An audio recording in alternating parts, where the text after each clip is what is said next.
video earlier, and then I realized the AirPods that I was using, the audio wasn't working. Like I could hear it, but I can't talk. That doesn't come through. So here I am doing it again. I cut a new piece of fabric and here we go. So I was doing up a bunch of these. I just tried them yesterday for the first time, and I decided that I'm gonna pop on here while I'm sewing them and show you how to do them. So these are the very popular scrunchie key fobs. They have hardware in here, there is elastic in here, and you can just put it on your wrist. You attach your keys or your keychain wallets, whatever.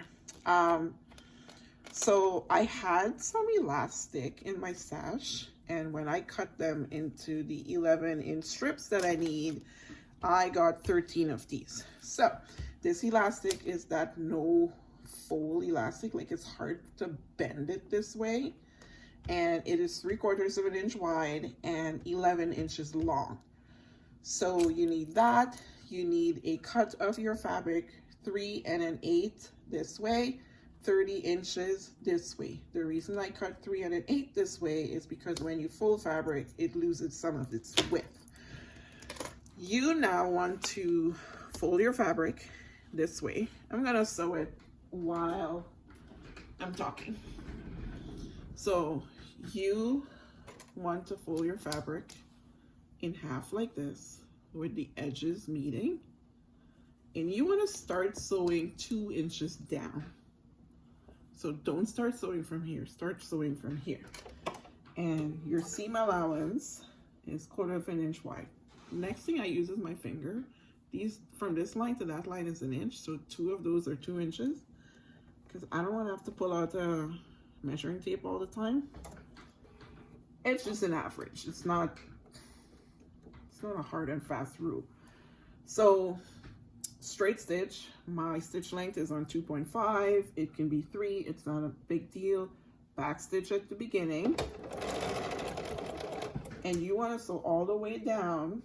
You're not going right to the edge, you're sewing till 2 inches from the other end. So I'm gonna do that. Well, I'm doing it. Duh. Make sure your edges always are, because you don't want any twisting. And I will show you what it's supposed to look like after. We're almost to the end. It's so quick.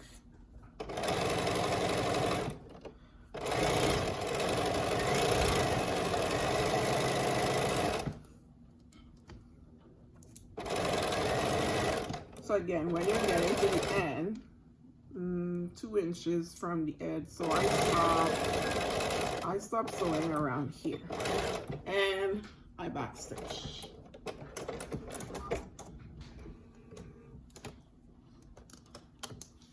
So here is my stitch, and here is knot stitch, right? And then on this side, it is also knot stitch. I have this tool. It's a turning tool. It's just a really skinny piece of wire. It's good for spaghetti straps. It has this circle on the end, and it has a hook on the end. And what I do is I push it all the way through, and then I just hook it to the edge of the fabric. There's also like this little lever that is supposed to like close after you hook. Sometimes it works, sometimes it doesn't. Sometimes it unhooks. So let's see. But this is what I use for turning stuff. You could also, like, I think there are other turning tools out there, but this is what I use. And then I just pull it through like that.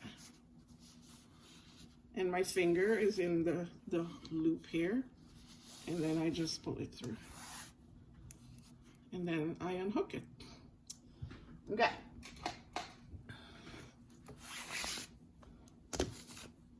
You turn, and then you want your seam to be like in the middle here, and then I go to the ironing board and I press it. So I'm gonna do that and I'll be back. We are back. Here is what it looks like after it's ironed. And now we're gonna put the elastic through. So to put the elastic through, I use a safety pin. There's other tools. I know I have one, it's downstairs with my other sewing machine. It's called a bodkin. You can use that, but this is what I have now. So you just use this and you push it through to get the elastic to thread through. Make sure your pin doesn't open on you, because sometimes it happens to me. I am threading it through and the elastic opens up. Next important thing is to not let this go all the way through the fabric. It shouldn't go, it should stay on the end. So in order for that not to happen, I take another safety pin and I pin the elastic and the fabric together like that. That way it's not gonna accidentally go through the two. And then I just continue pushing this through, threading it through till I get to the other end.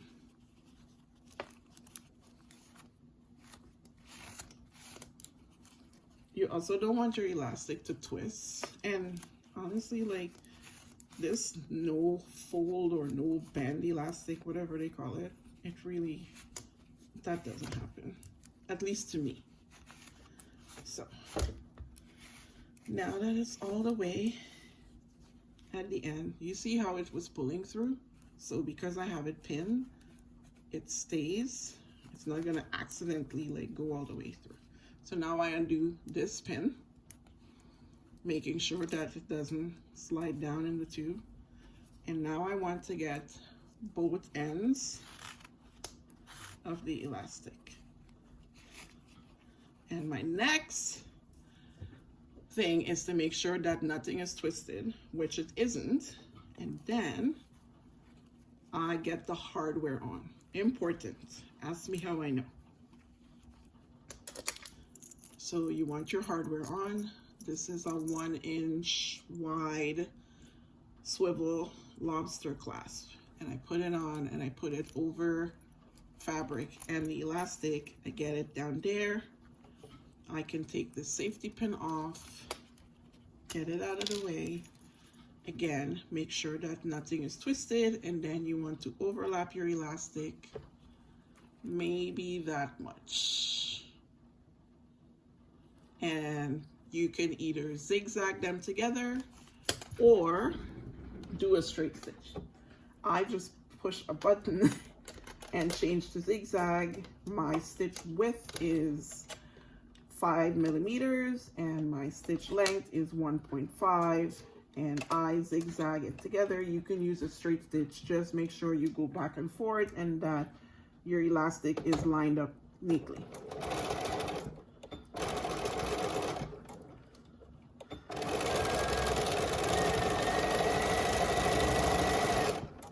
So I go over it a few times, back and forth, and this is what it looks like. You can see my zigzag right there. That's what it looks like. So I will trim threads now. There. Trim the thread.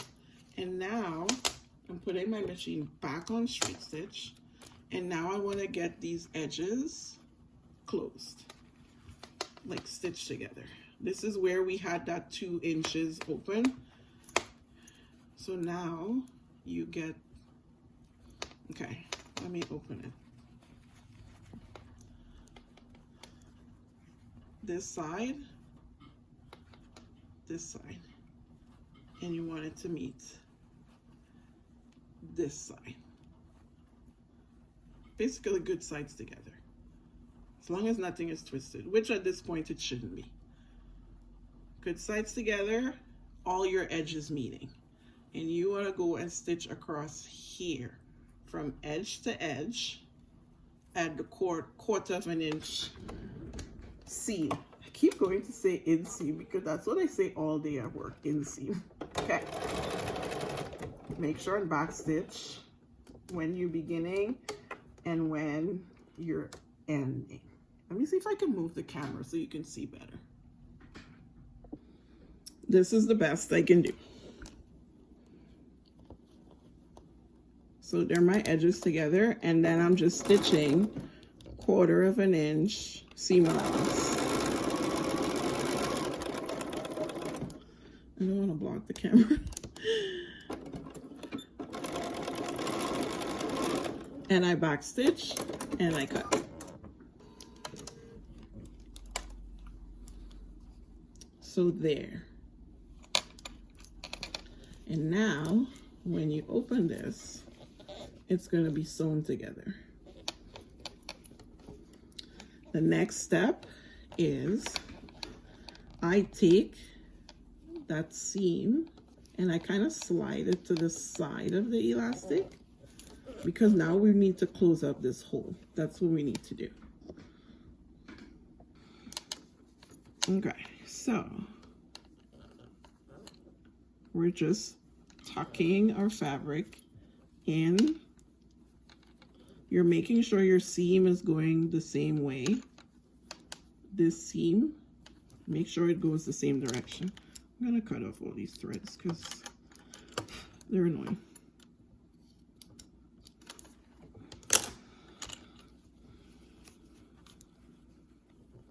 So you're just folding in like quarter of an inch on both sides. You can pin it in place if you want, but honestly, I just put it on the machine and fold it when I need to, like as I go along.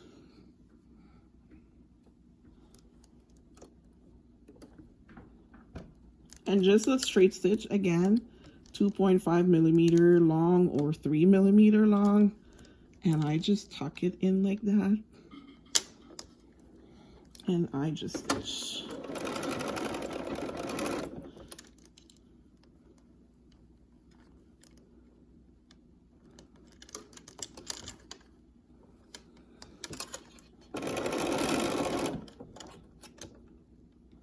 And sometimes you gotta readjust.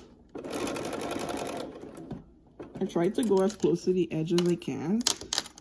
And then I have to twist again, because you just want it to be on the side. It's just easier. It's for no particular reason, but other than it's easier. And tuck your fabric in. And stitch.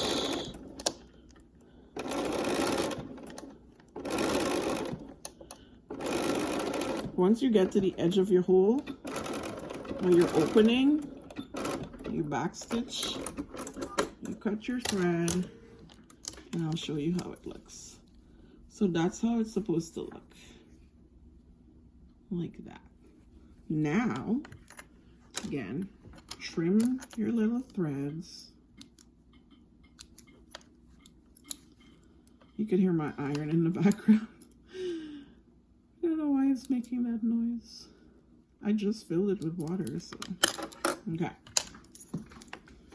So now I kind of slide that seam back to the middle because the elastic is here, but I want that seam in the middle of my elastic, not on the edge of my elastic. The only reason I put it on the edge was because I needed to sew it. The fabric seam is here. The elastic seam, where is the overlap? It's somewhere here. I can feel the bulk.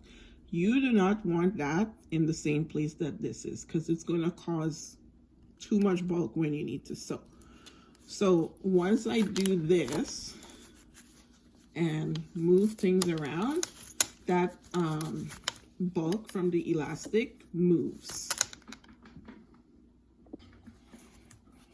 I had to move the camera a little bit away because I don't want to accidentally hit it. Okay. So I just move, you know, the gathers around. That's what I'm doing. And here is my seam on my fabric, and the elastic overlap is here.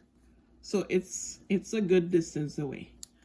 Now I want to bring my hardware to where the seam of my fabric is. So can I see? Right here, there's the seam of my fabric. I want to bring my hardware there. And I want to fold it over like that. Again, seam of my fabric, fold over. I don't want all these gathers up here right now. I kind of want it nice and flat. So I'm just going to slide it down. See how nice and flat it is on that side? I want to get the same on the other side. And the next thing I do, this is the last step, is top stitch across here. You want to be careful that your needle is not close to your hardware. And it really, I don't know, it can't happen for me. It's not that close. I will bring the camera closer so that you can see exactly where I have it. I'm holding the camera in my hand so I can't sew at the same time, but this is how it looks on my machine. This is my needle. This is where it's gonna stitch, like right, you see where this line is? Maybe I need a pointer.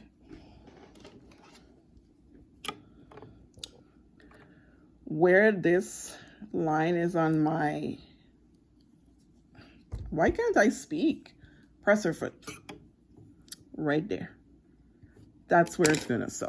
So maybe I could take a few stitches, but I know my hardware is nowhere close to it. So then I just sew across. And I go back and forth a few times, and then it's done. I hope that wasn't too shaky. I need to get my camera set up over by the machine. Like I moved it. I moved my camera gear holder over the cutting table, but I need to have one close to my machine. But yeah, you just go back and forth a few times. Secure your stitch at the end, trim your threads, and then you're all done.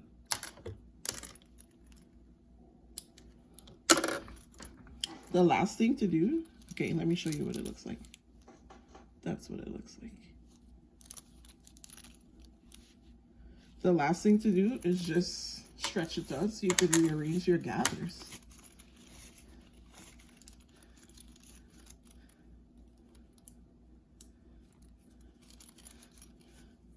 This is what it's going to look like at the top where you put your hardware. This is what it looks at the underside where you stitch the close. This is the first seam that you stitched, and that's it. You're done. Scrunchie key fob. So I am going to add this to my boot for my market. My first market is May 3rd, I think. I'm not sure. Yeah, I think so. So that's what I'll be doing. And I will see you in the next video. I hope you enjoy this quick tutorial. Bye.